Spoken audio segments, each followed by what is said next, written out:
Hello friends, welcome to study number 1 YouTube channel. आज हम लोग class 8th history chapter 5 discuss करने जा रहे हैं। और ये जो चैप्टर है, इससे पहले मैं 3 वीडियो और बना चुका हूँ, चैप्टर 1, 2 एंड 3 रिस्पेक्टिवली। तो आप लोग अगर चाहें तो उसका लिंक आपको डिस्क्रिप्शन बॉक्स में मिल जाएगा, आप वहाँ से उस वीडियो को देख सकते हैं जाके। और इसके जो चैप्टर 4 एंड 6 है वो ट्राइबल से और इंडस्ट्री से रिलेटेड है, तो हम उसे आखिर में डिस्कस करेंगे, मीन्स एट द लास्ट। तो आइए हम लोग आज का क्वेश्चन सेशन स्टार्ट करते हैं। क्वेश्चन है, use the following information to answer the next question. जो क्वेश्चन दिया गया है ये इंफॉर्मेशन है उस क्वेश्चन का, और इससे हम लोग को क्वेश्चन सॉल्व करना है। Awadh was annexed on the pretext of misgovernance and, यहाँ मल नहीं होगा, यहाँ डल एडमिनिस्ट्रेशन। मीन्स कह रहा है कि अवध जो है वो एनेक्स्ड मीन्स कब्जा किया गया था, किसके द्वारा? ब्रिटिश ईस्ट इंडिया कंपनी के द्वारा। ये कहकर कि अवध को अच्छा से रूल नहीं किया जा रहा है, मीन्स इसे मिस रूल किया जा रहा है, और इसका जो एडमिनिस्ट्रेशन सिस्टम है वो डल है, मीन्स अच्छा नहीं है। तो अब इसका क्वेश्चन हम लोग देखते हैं। Who was the governor general of India when Awadh was annexed by the British? इससे पहले मैं आपको कुछ 4 पॉइंट्स बता देता हूँ। आप बहुत कोई है जो उसमें बहुत कंफ्यूज करता है, तो आइए 4 पॉइंट हम लोग देख लेते हैं। पहले सबसे पहले बंगाल का गवर्नर बना था, जो बंगाल का गवर्नर था, गवर्नर ऑफ बंगाल, बंगाल का जो गवर्नर थे वो 1757 में बने थे, बैटल ऑफ प्लाजे के बाद। Means after the battle of Plassey, जब सिराजुद्दौला डिफीट हो गए थे, मीन्स सिराजुद्दौला का हार हो गया था बैटल ऑफ प्लाजे में, वो बने थे रॉबर्ट क्लाइव। ये बंगाल के फर्स्ट गवर्नर थे। और इसके बाद 1773 में जब रेगुलेटिंग एक्ट पास हुआ ब्रिटिश पार्लियामेंट से, रेगुलेटिंग एक्ट, तो इसके means due to this regulating act जो बंगाल के गवर्नर थे उन्हें प्रमोट कर दिया गया, उन्हें बना दिया गया गवर्नर जनरल। Governor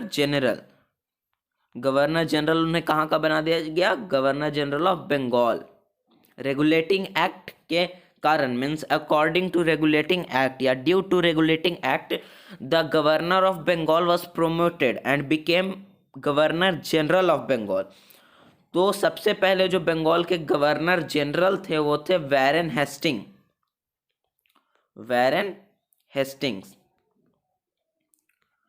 Hastings. इनका जो टाइम पीरियड था वो था 1773 से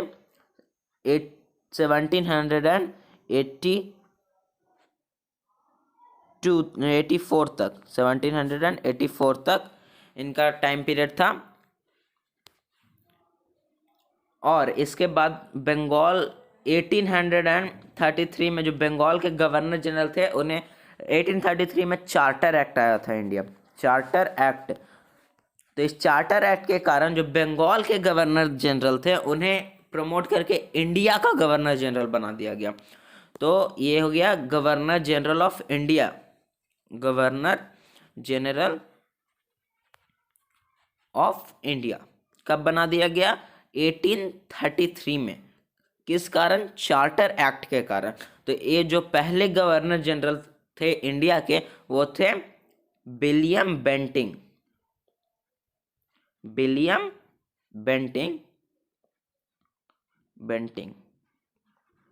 इनका पूरा नाम था लॉर्ड विलियम बेंटिंग।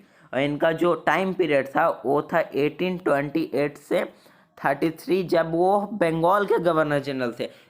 इनके बाद इनका जो पोस्ट था उनका प्रमोशन हो गया, वो अब बंगाल के गवर्नर जनरल ना रहकर इंडिया के गवर्नर जनरल बन गए। वो कब बने थे? चार्टर एक्ट 1833 जब पास हुआ था इंडिया में तब। तो इनका जो टाइम पीरियड इसे एक्सटेंड करके 1833 से फिर 1835 कर दिया गया।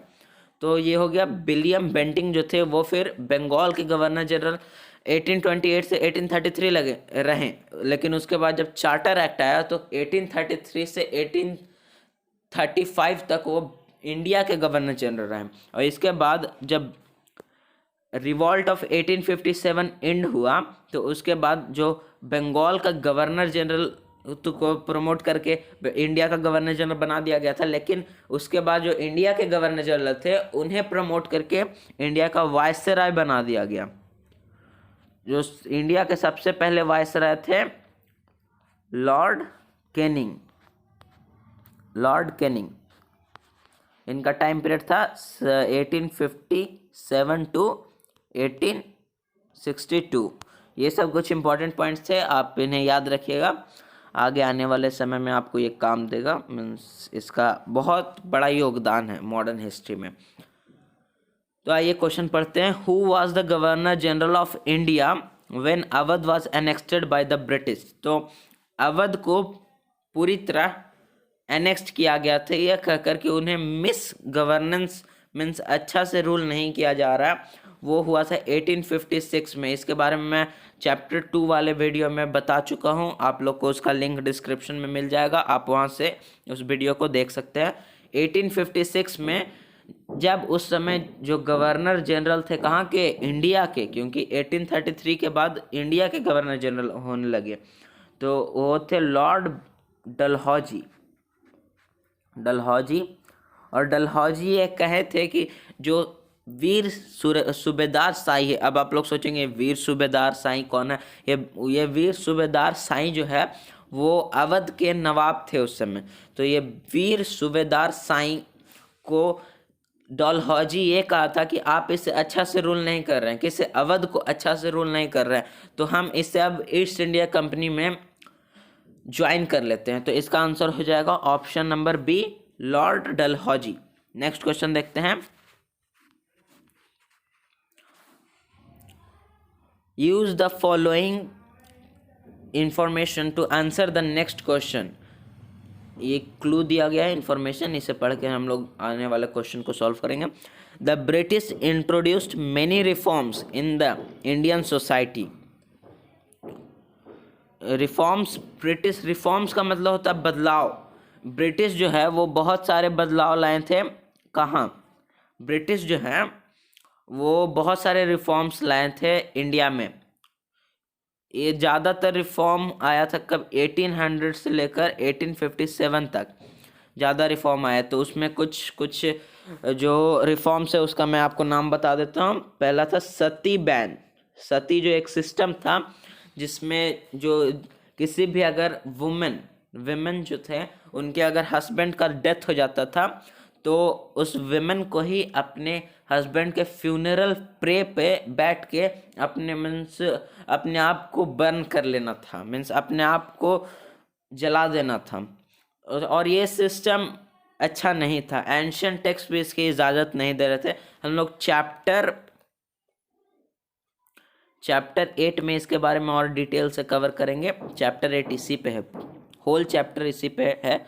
तो सती बैन हुआ था 1828 में, जिसे बैन करने में बहुत इम्पोर्टेंट रिफॉर्मर थे जिनका नाम था राजा राम मोहन रॉय, और उस समय के जो इंडिया के गवर्नर जनरल थे और विलियम बेंटिंग थे। विलियम बेंटिंग सॉरी 1833 में इंडिया का गवर्नर, उस समय बंगाल के गवर्नर जनरल विलियम बेंटिंग थे। विलियम बेंटिंग ही फर्स्ट गवर्नर जनरल थे, कब के, इंडिया के फर्स्ट गवर्नर जनरल। ठीक है, ये सब कुछ पॉइंट्स था, मैं आपको पहले बता चुका हूँ, उसे ज़रूर याद रखिएगा। 1829 में सती बैन हुआ और उसके बाद 1856 में क्या हुआ, विडो रीमैरिज। ईश्वर चंद्र विद्यासागर और उस समय जो गवर्नर जनरल थे वो थे लॉर्ड कैनिंग। मीन्स 1856 में डलहौजी भी गवर्नर जनरल थे और 1856 में कैनिंग भी गवर्नर जनरल थे। मीन्स आधा डलहौजी, मीन्स अगस्त तक डलहौजी रूल किया। उसके बाद 1856 का जो कुछ मंथ्स बच गया उसमें लॉर्ड कैनिंग इंडिया के गवर्नर जनरल रहे। उसके बाद उनको प्रमोट करके इंडिया का वायसराय बना दिया गया। तो उस समय ईश्वर चंद्र विद्यासागर और लॉर्ड कैनिंग ने मिल के विडो रीमैरिज जो था उस एक्ट को लाया और उन्हें मीन्स विडो रीमैरिज अलाउ किया। तो इसका आंसर हो जाएगा एबॉलिशन ऑफ सती। जो रिफॉर्म्स हुआ था, रिफॉर्म्स मीन्स होता है चेंजेस, जो चेंज आया था सिस्टम में वो था एबोलेशन ऑफ सती। मीन्स जो सती प्रथा उस समय चल रही थी उसे पूर्णतः बैन कर दिया गया 1829 में, जो जिसे बैन किया था राजा राममोहन रॉय ने और लॉर्ड विलियम बेंटिंग ने। नेक्स्ट क्वेश्चन देखते हैं। और ये इसमें जो मैं देखा अभी, जो बैन ऑन चाइल्ड मैरिज है, चाइल्ड मैरिज पे बैन लगा था 1929 में, सती प्रथा के 100 ईयर्स बाद। तो 1929 में जो children marriage means child marriage पे बैन लगा, उसके बाद उनका जो एज लिमिट कर दिया गया 18 और 21, जो अभी तक चल रहा है कि जो वुमेन है उनका एज 18 से कम नहीं होना चाहिए मैरिज के वक्त, और जो मेन है उनका एज 21 से कम नहीं होना चाहिए। चैप्टर 8 हम लोग इसके बारे में डिस्कस करेंगे। नेक्स्ट क्वेश्चन देखते हैं। यूज द फॉलोइंग मीन्स ये क्लू दिया है इंफॉर्मेशन, इसके बारे में हम लोग पढ़ के क्वेश्चन को सॉल्व करेंगे। इन 1858 new act was passed that transformed power of to the British Crown. It also changes the title of Governor General to Viceroy. जो 1858 में एक एक्ट आया था after the revolt of 1857 means 1857 के रिवॉल्ट के बाद एक्ट जो आया था वो ब्रिटिश क्राउन के पास, पहले जो पावर था वो ईस्ट इंडिया कंपनी के पास था, तो यहाँ से ट्रांसफ़र करके वो ब्रिटिश क्राउन के पास चला गया, मीन्स क्वीन विक्टोरिया के पास वो पावर चला गया। तो उस समय उसी के बाद जो इंडिया के गवर्नर जनरल था उनका टाइटल चेंज करके इंडिया का वायसराय कर दिया। तो सबसे पहले इसमें पूछ रहा है कि सबसे पहले वायसराय इंडिया के कौन थे, मैंने आपको अभी बताया। ओहो, इसमें पूछ रहा कि वायसराय कौन थे, तो यहाँ आंसर हो जाएगा personal representative of the crown. Crown means हो गया जो क्वीन थी उनका जो ताज रहता था वो क्वीन, तो ये जो थे जो वायसराय आते थे वो रिप्रेजेंट करते थे ब्रिटिश क्राउन को, तो इसका आंसर हो जाएगा personal, option number B, personal representative of the crown. Next question देखते हैं। From which of the following reasons did zamindars join the revolt against the British. Zamindar किस रीजन से रिवॉल्ट ऑफ 1857 को ज्वाइन किए थे, ऑप्शन हम लोग सर्च करते हैं ऑप्शन के बारे में।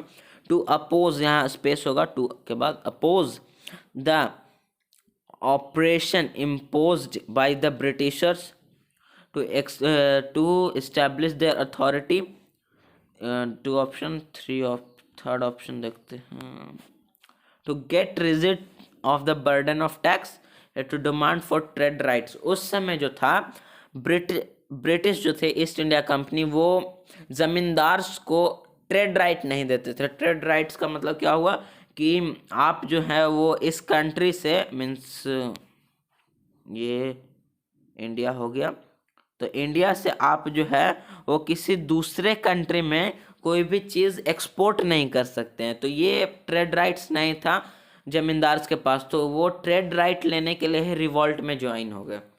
अलग अलग मीन्स डिफरेंट रीजन थे रिवॉल्ट ऑफ 1857 के, उसके बारे में हम लोग लास्ट में डिस्कस करेंगे। नेक्स्ट क्वेश्चन देखते हैं। विच of the following statements about the conditions faced by peasants and sepoy during 1800 to 1857 is correct। Means उस समय जो सिपोय थे और पीसेंट्स थे उन्हें क्या क्या दिक्कत सहना पड़ रहा था, मीन्स क्या क्या प्रॉब्लम फेस करना पड़ रहा था 1857 और 1800 से 1857 में। ऑप्शन हम लोग देखते हैं। They supported high taxes, they were angry with the rule that violated their religional beliefs। देखिए स्टूडेंट, जो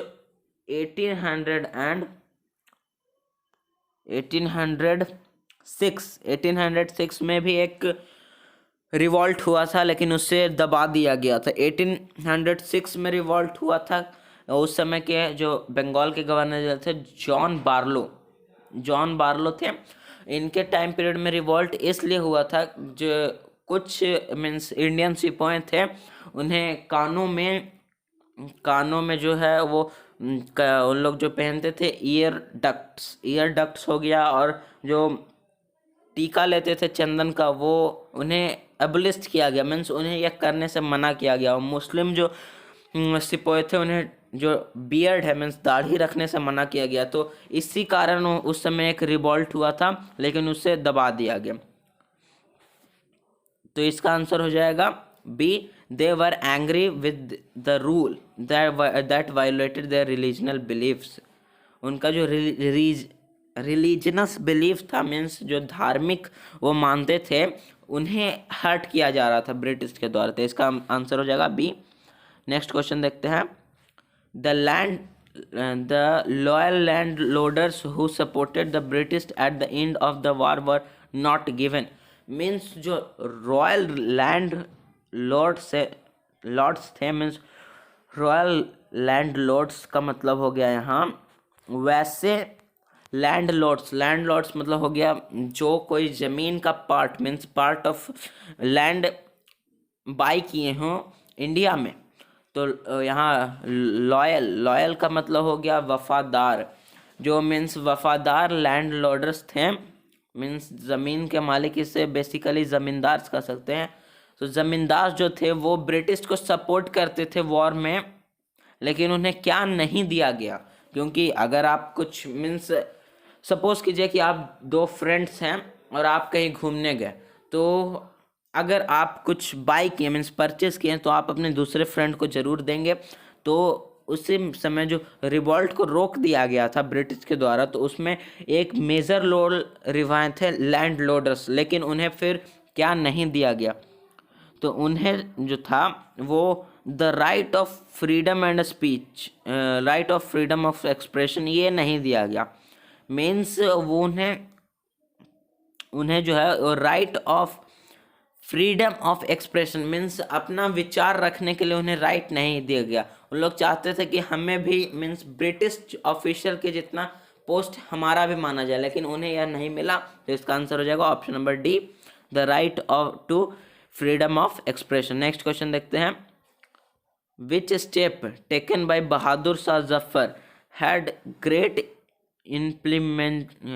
implications on the revolt of 1857। 1857 के रिवॉल्ट में बहादुर शाह जफर क्या स्टेप्स लिए जो 1857 रिवॉल्ट को हेल्प किया। तो ये हो जाएगा तो the call to unite chiefs and rulers of other states. जो बहादुर शाह जफर थे उस समय जो लास्ट मुगल एम्परर थे, ये तो लास्ट मुगल एम्परर ये थे। तो ये क्या किए थे कि जितने भी मीन्स मुगल एम्परर दिल्ली में रहते थे, मीन्स ये रहते थे रेड फोर्ट में। रेड फोर्ट उस समय इन लोग ही रखते थे, तो रेड फोर्ट में इनकी होल फैमिली रहती थी। तो जो सिपाही थे वो मेरठ से 10 मई को रात भर मीन्स होल नाइट उन लोग मार्च पास्ट करते करते दिल्ली पहुंच गए। और दिल्ली पहुंच के ये अनाउंस कर दिया कि बहादुर शाह जफर अब हमारे लीडर हैं, अब हम जो ब्रिटिश ईस्ट इंडिया कंपनी है उनकी बात नहीं मानेंगे। तो उस समय जो ब्रिटिश थे वो बहुत ही चालाक थे, उन्होंने बहादुर शाह जफर को अरेस्ट कर लिया बाद में। लेकिन उनसे पहले बहादुर शाह जफर ने एक काम किया था कि जितने भी रूलर्स थे और चीफ्स एंड रूलर्स मीन्स छोटे छोटे जो प्रोविंस के उस समय रूलर थे उन्हें इकट्ठा कर दिया, यूनाइट कर दिया, और वो उन्हें यूनाइट करके उनकी जो आर्मी थी उन्हें बड़ा कर दिया जो रिवॉल्ट में हेल्प करे सिपोइस की। तो इसका आंसर हो जाएगा option number A, to call unite to the call to unite chiefs and rulers to of other state. Next question देखते हैं। Use the following information to answer the next question. ये information दिया, in 1850 a new law was passed to make conversion of Christianity earlier। Means 1850 में एक ऐसा act pass हुआ था जिसमें कहा गया था कि कोई भी अगर हिंदू है, मीन्स हिंदू कह लीजिए, मुस्लिम कह लीजिए, जैन्स, बुद्धिस्ट, वो अगर चाहे तो क्रिश्चियनिटी, क्योंकि जो ब्रिटिश थे उनका जो कास्ट था वो क्रिश्चियनिटी था, तो क्रिश्चियन में कन्वर्ट हो सकते थे। लेकिन हिंदू मुस्लिम उन लोग नहीं चाहते थे कि मेरा रिलीजियस जो है वो कन्वर्ट हो, तो उन लोग को एक लालच दिया गया, मीन्स उन्हें एक थ्रेटी दी गई। तो थ्रेटी था कि अगर कोई भी हिंदू मुस्लिम सिख जैन अगर क्रिश्चियनिटी को फॉलो करता है तो उन्हें अपना एंसेस्टर का जो भी प्रॉपर्टी है वो रखने की इजाज़त मिल जाएगी।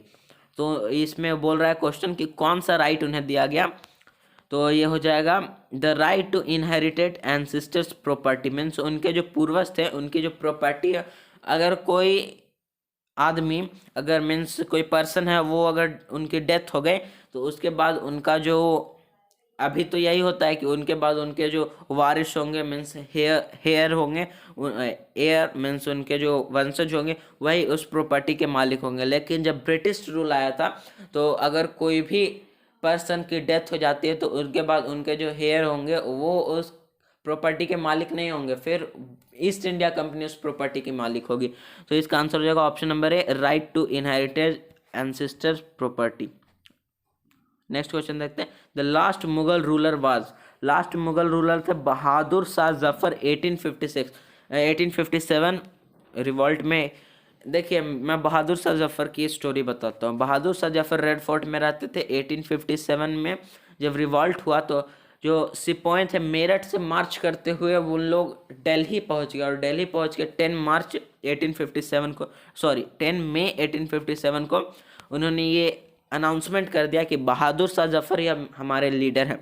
तो उस समय बहादुर शाह जफर को फिर अरेस्ट कर लिया गया 1858 में, और इसके बाद इनके जो 3 प्रिंस थे मीन्स इनके जो सन थे उन्हें कोल्ड ब्लडेड शूट कर दिया गया। कैप्टन हेडसन नाम के एक ब्रिटिश थे, उन्होंने बहादुर शाह को अरेस्ट किया और उनके जो सन्स थे 3 बेटे थे उन्हें शूट कर दिया, मीन्स गोली मार के उनकी हत्या कर दी। तो उसके बाद इन्हें रंगून भेज दिया गया 1862 में, और वो रंगून में ही इनकी मृत्यु हो गई 1862 में। मीन्स 1858 में इन्हें अरेस्ट करके रंगून भेज दिया गया। रंगून मीन्स उस समय का म्यांमार जो अभी है इसका कैपिटल था रंगून उस समय। तो इनकी डेथ हो जाती है 1862 में वहीं, और उसके बाद मुगल एम्परर का जो डायनेस्टी चल रहा था या टाइम पीरियड चल रहा था वो एंड हो जाता है। तो यहाँ लास्ट पावरफुल मुगल एम्परर अगर कहता तो औरंगजेब हो जाता है, लेकिन लास्ट मुगल एम्परर कह रहा तो ये हो जाएगा Bahadur Shah Zafar, option number D. Next question देखते हैं। Use the following information. The revolt of 1857 spread to almost all of India in a very short span of time. इसमें कह रहा है कि जो रिवॉल्ट ऑफ 1857 है वो, अगर मैं आप लोग को दिखाता हूँ, एक मीन्स आप लोग को बताता हूँ।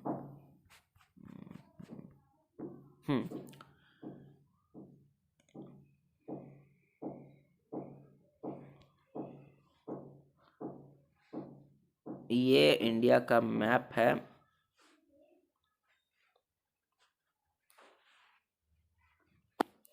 ये इंडिया का मैप है। तो इंडिया में अलग अलग प्रोविंस में अलग अलग रीजन के लिए रिवॉल्ट हुआ, लेकिन सबका जो प्राइमरी पर्सपेक्टिव था वो सेम था कि ब्रिटिश को इंडिया से आउट कर देना है, या ब्रिटिश को जो ईस्ट इंडिया कंपनी है उन्हें नष्ट कर देना है। तो जो भी रिवॉल्ट हुआ वो अलग अलग स्टार्ट हुआ, कभी मेरठ से स्टार्ट हुआ, कभी बैरकपुर से स्टार्ट हुआ, लेकिन जो उसका प्राइमरी पर्सपेक्टिव जो था वो सेम था। तो यही डिफरेंस है रिवॉल्ट में और नेशनलिज्म में। नेशनलिज्म हम लोग चैप्टर 9 में इसको कवर करेंगे। नेशनलिज्म में था कि ऑल ओवर इंडिया ये बात फैल गई थी कि हमें इंडिपेंडेंस चाहिए, लेकिन रिवॉल्ट में था ये अपने लिए सिर्फ लड़ रहे थे। तो इसका आंसर हो जाएगा, इसमें क्वेश्चन कर रहा है कि from where did the revolt of 1857 begin, means revolt of 1857 जो था वो कहाँ से स्टार्ट हुआ था, तो हो जाएगा मेरठ। मेरठ से क्यों स्टार्ट हुआ था? क्योंकि मेरठ में जो था वो रिलीजियस बिलीफ्स को एबोलिस्ट किया जा रहा था। यहाँ मीन्स राइफल आया था उस समय, कार्टिएज जो आया था, उस कार्टिएज मीन्स होता है जो राइफल में जो बुलेट डाला जाता है ना, वो उसके ऊपर एक कवर रहता है, उसे कार्टिएज कहते थे। तो कार्टिएज जो था वो शिप, सॉरी, पार्क और विफ से बना हुआ था। सॉरी, पार्क नहीं, पोर्क। पोर्क और विफ से बना हुआ था। पोर्क और विफ क्या है? पोर्क जो है वो जो पिग थे, पिग के जो फैट्स थे उन्हें पोर्क कहा जाता है, जो काऊ के फैट्स थे उन्हें विफ कहा जाता था। तो हम हिंदू धर्म में ये माना जाता है कि अगर गाय हमारी जो है वो माता, means cow is our mother, so cow को कोई भी मारे वो हमें अच्छा नहीं लगता था। लेकिन ये क्या करते थे कि जो ये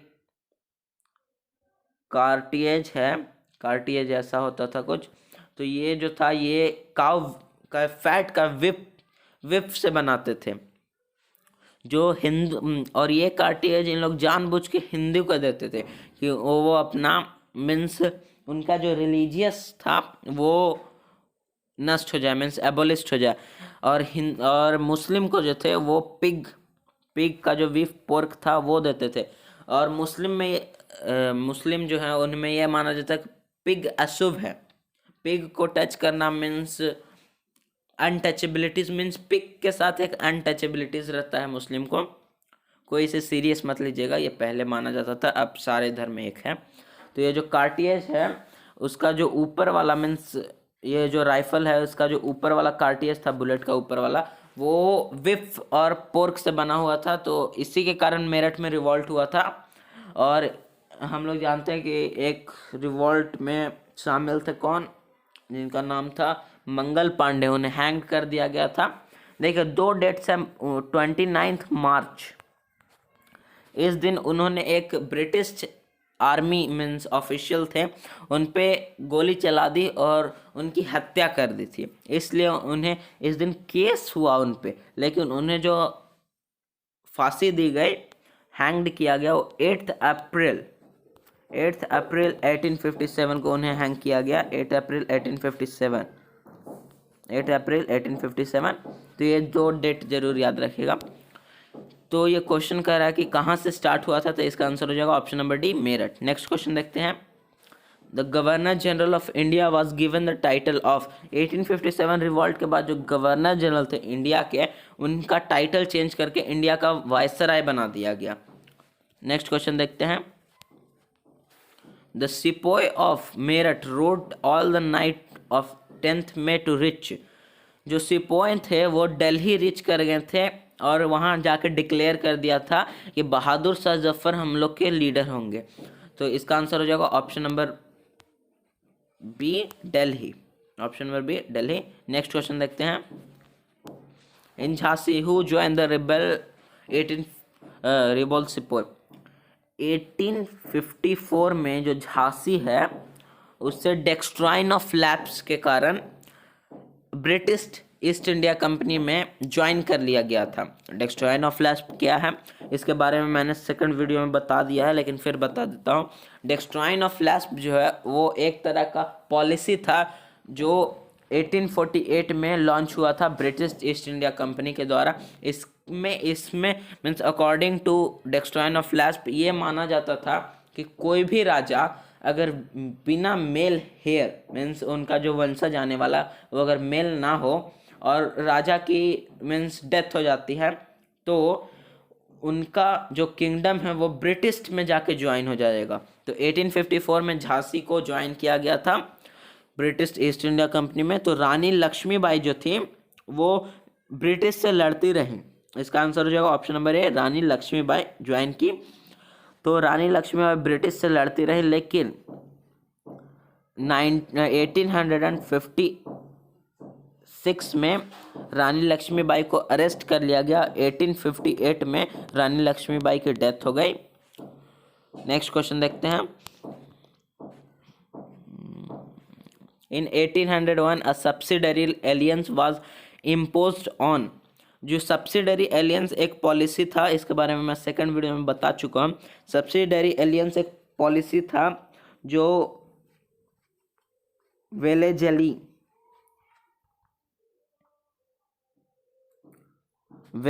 एक गवर्नर जनरल थे बंगाल के, उनके टाइम पीरियड में आया था।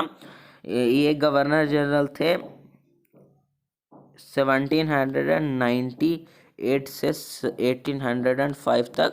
तो इनके टाइम पीरियड में आया था सब्सिडरी एलियंस। और इसके अंतर्गत अगर कोई भी किंगडम है या कोई भी प्रोविंस है वो अपना इंडिपेंडेंट आर्मी नहीं रख सकता है, उन्हें ब्रिटिश आर्मी रखना पड़ेगा। उसके लिए उन्हें ब्रिटिश को रेवेन्यू पेड करना पड़ेगा। तो अगर कोई भी प्रोविंस ये रेवेन्यू पेड करने में एबल नहीं हो पाता, मीन्स अनेबल रहता है रेवेन्यू पे करने में, तो उन्हें सब्सिडरी एलियंस के कारण अपना टेरिटरी का कुछ पार्ट ब्रिटिश को देना पड़ेगा। तो 1801 में जो अवध है उसका हाफ टेरिटरी मीन्स आधा चला गया था ब्रिटिश ईस्ट इंडिया कंपनी के अंडर में। तो इसका आंसर हो जाएगा option number C, Awadh. Next question देखते हैं। Doubt language education was actively promoted during reforms 1854 में। इसके बारे में हम लोग चैप्टर 8 में डिस्कस करेंगे, civilising the natives educating the nation. इसमें जो दो तरह के ग्रुप्स थे, अभी ये बताना अच्छा नहीं होगा, मैं इससे आने वाले चैप्टर में डिस्कस करूंगा। इसका आंसर हो जाएगा ऑप्शन नंबर ए। इससे आप चाहें तो अभी रट सकते हैं, आने वाले चैप्टर में हम इसके बारे में डिस्कस करेंगे और बेहतर ढंग से करेंगे। नेक्स्ट क्वेश्चन देखते हैं। What did Lord Dalhousie announced after the death of King बहादुर शाह जफर? जो लॉर्ड डलहौजी थे, गवर्नर जनरल थे इंडिया के, उन्होंने ये अनाउंस्ड किया था कि जो बहादुर शाह जफर की जो फैमिली मीन्स जो बहादुर शाह जफर की जो मीन्स ये अगर बहादुर शाह जफर की फैमिली है, इतने सारे मेंबर हैं, रेड फोर्ट में रहते हैं। तो इसके बाद जो बहादुर शाह जफर है उन्हें तो रंगून भेज दिया गया, उनकी वाइफ भी उनके साथ थी और उनके 3 बेटों को शूट कर दिया गया। तो बाकी जो उनके मेंबर बचे फैमिली के, तो डलहौजी ने ये ऑर्डर जाहिर किया कि उनके जो फैमिली के मेंबर है वो रेड फोर्ट से बाहर निकल जाएंगे और उन्हें कहीं और प्लेस दिया जाएगा रहने के लिए दिल्ली में। तो इसका आंसर हो जाएगा option number B, the family of the king would be shifted out of the red fort and given another place to live in. Next question देखते हैं।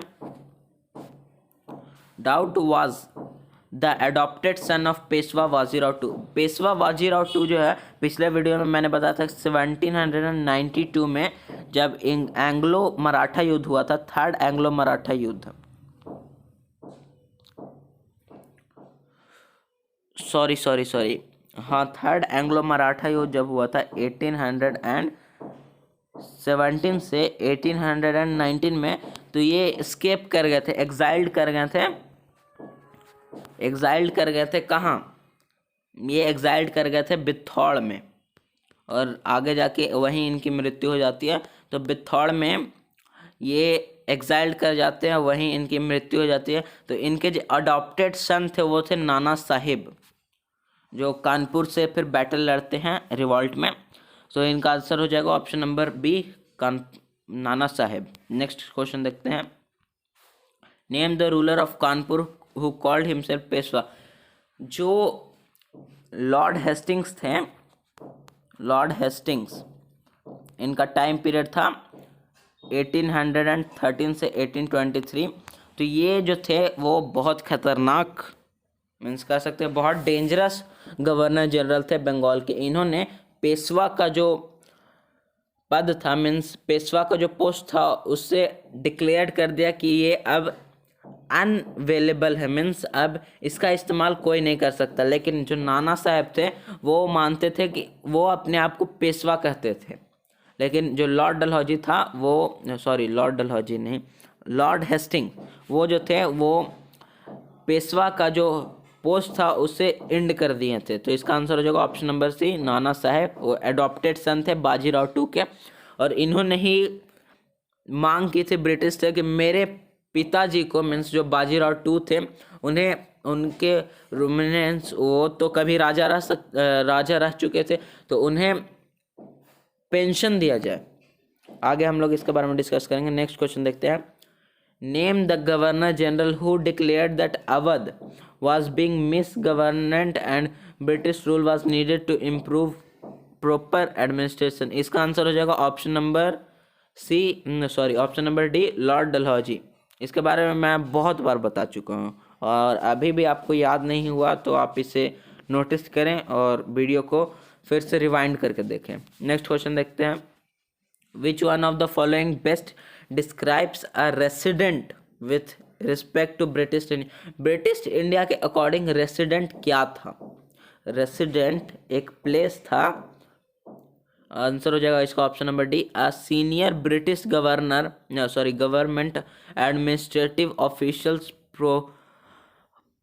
positioned in a local place or controlling the happenings of the kingdom। Means वैसा building कर सकते हैं या वैसा place जहाँ से कोई सीनियर ब्रिटिश रूलर या गवर्नमेंट, मीन्स कह सकते हैं जैसे गवर्नर जनरल हो गया या गवर्नर हो गया या वायसराय हो गया, गवर्नर जनरल ऑफ इंडिया हो गया, वो रूल करते थे किसी भी किंगडम को या किसी भी प्रोविंस को, तो उस प्लेस को रेसिडेंट कहा जाता था ब्रिटिश के अकॉर्डिंग। नेक्स्ट क्वेश्चन देखते हैं। Identify this personality in the attached image. Attached image जो ये इमेज है, इसमें से देख के इस पर्सनैलिटी को बताना है। Pleaded with the British give his father's, यहाँ क्वेश्चन मार्क ना होगा, एपोस्ट्रोफी होगा, apostrophe. His father's pension with the latter died. मीन्स ये कहते थे कि उनके पिताजी का जो पेंशन है वो मुझे मिले, लेकिन ब्रिटिश इन्हें नहीं देते थे क्योंकि ये अडॉप्टेड सन थे, मीन्स गोद लिए हुए बेटे थे बाजीराव टू के। तो ये कहते थे कि इन्हें पेंशन, मैंने इसके बारे में भी पहले बताया, इसका आंसर हो जाएगा option number B, Nana Saheb. Next question देखते हैं। Identify the kingdom based on the clues given below. इस किंगडम को पहचानना है इस क्लू को मदद से। One of the last territories to be annexed by the British, a subsidiary alliance was imposed here on 1801 and later taken over in 1856 by the British. Lord Dalhousie declared that this territory was being misgoverned and British rule was needed to ensure administration। इसका answer हो जाएगा अवध। इसके बारे में हम लोग पीछे बहुत बार डिस्कस कर चुके हैं, चैप्टर 2 में, चैप्टर 3 में, चैप्टर 5 में। इसका आंसर होगा option number C, Awadh. Next question देखते हैं। What did the East India Company do from the coins minted by the company. जो क्वाइंस था पहले, उसमें जो मुगल रूलर थे उनका चित्र, मीन्स उनका फोटो भी बना रहता था, उनका नाम भी लिखा रहता था, उनका टाइम पीरियड भी लिखा रहता था। लेकिन जब ब्रिटिश मिंट करवाते, क्वाइन मीन्स मिंट करवाना, मीन्स क्वाइन को लॉन्च करना या क्वाइन को बनाना अपने तरीके से, तो वो उसमें से जो मुगल एम्परर थे उनका नाम हटा दिए और उसके जगह ईस्ट इंडिया कंपनी का जो लोगो है वो अटैच कर देते। इसका आंसर हो जाएगा A, the name of the Mughal emperor was removed from the coin. मैं आपको कह रहा हूँ, अगर आपको और अच्छे अच्छे वीडियो चाहिए और related to chapter 8, related to class 8, 6 and 7, तो आप हमें कमेंट में ज़रूर बताएं। इस चैनल को आप सब्सक्राइब कर ले। आने वाले समय में हम लोग और बेहतर करने की कोशिश करेंगे और नेक्स्ट जो वीडियो आने वाले हैं इसके बाद वो और भी डिटेल आने वाले हैं और मॉडर्न हिस्ट्री का लिंक्ड है। जो भी 10 चैप्टर्स है क्लास 8 में पढ़ना, वो हर एक दूसरे से लिंक है। तो मैं ये आपसे प्लीज़ हम्बल रिक्वेस्ट करता हूँ कि आप प्लीज़ 1, 2 और 3 जो चैप्टर उसका वीडियो देखने के बाद ये वीडियो देखें, नहीं तो आपको कुछ समझ में नहीं आएगा। इसलिए आप लोग को मैं ये रिक्वेस्ट करता हूँ, प्लीज़ 1, 2 और 3 वीडियो देख ले। उसका लिंक जो है डिस्क्रिप्शन में आपको मिल जाएगा और चैनल को सब्सक्राइब कर लीजिए और वीडियो के लिए। अगर आपके कोई भाई बहन हिंदी मीडियम से हैं तो उन्हें ज़रूर बताएं कि हमारे चैनल पे हिंदी मीडियम का भी विषय अच्छे से पढ़ाई होता है। और अगर आपको ये वीडियो अभी तक अच्छा लग रहा है और आगे मेरे उम्मीद से आपको लगना चाहिए अच्छा, तो आप ज़रूर लाइक का बटन प्रेस करें और कमेंट में हमें ज़रूर बताएं अगर आपको कोई क्वेश्चन में डिफ़िकल्टीज हो रहा है तो। नेक्स्ट क्वेश्चन देखते हैं। इसका आंसर हो जाएगा option number A, the name of the Mughal emperor was removed from the coins. Next question देखते हैं। In 1856 which governor general decided that Bahadur Shah Zafar was the last Mughal king and none of his descendants would be recognized as kings hereafter। Dissidents means हो गया आने वाला जो पीढ़ी है उसे डिसिडेंट्स कहते हैं। जो बीत गया पीढ़ी उसे जो बीत गया पीढ़ी है मीन्स जो पूर्वज थे उन्हें एंसेस्टर्स कहते हैं, एंसेस्टर्स। और जो आने वाला पीढ़ी है उसे डिसेंडेंट्स कहते हैं। तो कौन से देखे दो बात कहे थे। एक थे लॉर्ड डलहौजी जिन्होंने कहा था, लॉर्ड डलहौजी जिन्होंने कहा था कि मुगल जो एम्परर है बहादुर शाह जफर, उनकी मृत्यु के बाद जो उनका फोर्ट है वो ब्रिटिश के अंतर्गत आ जाएगा। और एक थे लॉर्ड कैनिंग जिन्होंने कहा था कि Mughal emperor last Mughal emperor है बहादुर शाह जफर, इनके बाद और कोई मुगल एम्परर नहीं होगा। और बाकी जो इनके तीनों बेटे थे उन्हें सिर्फ प्रिंस कहा जाएगा, एम्परर नहीं कहा जाएगा या किंग नहीं कहा जाएगा। तो इसका आंसर हो जाएगा option number C, lord Canning. Next question देखते हैं। By the mid 18th century what actually happened to the nawabs and rajas in India. जो मिड 18th century मीन्स यहाँ कहने का मतलब 1750 से लेकर 1799 तक। तो आप लोग को मैं थर्ड वीडियो में बताया हूँ कि 1793 में एक पॉलिसी आया था जिसका नाम था परमानेंट सेटलमेंट, जिसके द्वारा जो नवाब्स और नवाब्स तो नहीं लेकिन राजस और तालुकदार जो थे उन्हें बना दिया गया था जमींदार्स बना दिया गया था और उन्हें टैक्स वसूल करना था पीसेंट से। आपको डिस्क्रिप्शन में लिंक दिया हो, आप जाके देख सकते हो, उसमें डिटेल से पढ़ाया गया है चैप्टर 2, 3 और 1। इसमें हम लोग ऑप्शन देखते हैं। The East India company started constructing their emperor with the help of nawabs and raja. ईस्ट इंडिया कंपनी खुद से अपना रेसिडेंट्स ये सब बनाती थी, राजास और नवाब्स के हेल्प से नहीं। नेक्स्ट क्वेश्चन देखते हैं, नेक्स्ट ऑप्शन देखते हैं। They became more popular and extend their kingdom. उन लोग ज़्यादा पॉपुलर कैसे हो सकते हैं जब British East India company capture किया हुआ है, तो राजास और नवाब्स कैसे पॉपुलर हो सकते हैं। नेक्स्ट क्वेश्चन देखते हैं। They lost their authority on honour resident station in many kingdom. उन लोग जो अपना अथॉरिटी और ऑनर है उसे लॉस्ट कर दिया था।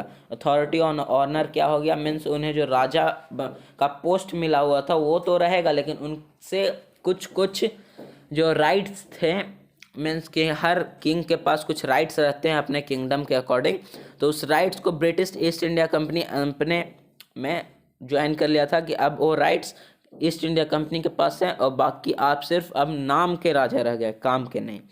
तो इसका आंसर हो जाएगा option number C, they lost their authority and honour residents stationed in many kingdoms. Next question देखते हैं। Blank was converted to Christianity in China. This was against his traditional practices such as blank and blank. आप लोग को अगर chapter video भी चाहिए means ये तो MCQs वीडियो, अगर आपको चैप्टर भी डिटेल में पढ़ना है तो आप मुझे कमेंट सेक्शन में ज़रूर बताएं, मैं चैप्टर को भी डिटेल में पढ़ाऊँगा। अगर आपका कमेंट आए और चैनल में अगर सब्सक्राइबर्स बढ़ें तो मैं चैप्टर को भी ज़रूर डिटेल से पढ़ाऊँगा। और हमारा जो ये चैनल है इसमें हिंदी माध्यम से भी मीन्स हिंदी वर्ग के जो बच्चे हैं उनके लिए भी टीचर्स अवेलेबल हैं और वो डेली मेहनत कर रहे हैं कि अच्छे से अच्छे कंटेंट आपके पास पहुंच सके। तो चैनल को ज़रूर सब्सक्राइब करें। कुछ अगर आपका प्रॉब्लम है या आप और कुछ वीडियोस चाहते हैं related to whatever topic तो आप हमें कमेंट सेक्शन में बता सकते हैं। और अगर आपको वीडियो अच्छा लगा तो ही लाइक करें, ये ज़बरदस्ती नहीं है कि लाइक ही करना है। और अगर आपको लगता है कि मेरे दोस्त को भी ये सब पढ़ना चाहिए, निःशुल्क सेवा है मीन्स हम लोग फ्री में दे रहे हैं आपको एजुकेशन, तो आप लोग को लगता है कि मेरे दोस्त को भी पढ़ना चाहिए तो आप ज़रूर उसके पास शेयर कीजिए। और आपको ये PDF का जो मीन्स क्वेश्चन का PDF है वो आपको इसका लिंक डिस्क्रिप्शन में मिल जाएगा। तो इसका आंसर मीन्स क्वेश्चन बोल रहा है कि ये जब इंडिया है उस समय इंडिया का पहले कुछ पार्ट जो है वो जो चाइना का कुछ पार्ट है वो मीन्स अभी का जो नेपाल है वो वहाँ पे पहले मीन्स नेपालीज ये सब रहते हैं। फिर वो जो चाइना का कुछ पार्ट है LSC एंड LOC, तो ये जो है वो ज्वाइंट था पहले इंडिया से ज्वाइंट था। तो इसमें जो थे जो ब्रिटिश ईस्ट इंडिया कंपनी तो कैप्चर किए थे उस पार्ट को और वहाँ क्रिश्चियनिटी फैला रहे थे। तो कौन मीन्स यहाँ बताना है उस चाइनीज़ का नाम, जो चाइनीज़ मीन्स अपना कस्टम्स और रिलीजियंस को छोड़ के कन्वर्ट हो गया था क्रिश्चियनिटी में, क्योंकि उनको अपना जो हेरिटेज चाहिए था, उनको इनहेरिटेज चाहिए था अपने एंसेस्टर्स का, मीन्स अपने एंसेस्टर का प्रॉपर्टी चाहिए था। तो इसका आंसर हो जाएगा ऑप्शन नंबर ए, होंग जो नाम के व्यक्ति थे मीन्स चाइनीज थे, वो कन्वर्ट हो गया था क्रिश्चियनिटी में और वो अपना कन्फ्यूशियसिज्म नाम एक मीन्स अभी जो चाइनीज आप लोग देखते हैं उसमें दो मुख्य रिलीजन्स प्रैक्टिस रहते थे। एक हो गया कन्फ्यूशियनिज्म एंड एक हो गया बुद्धिज्म।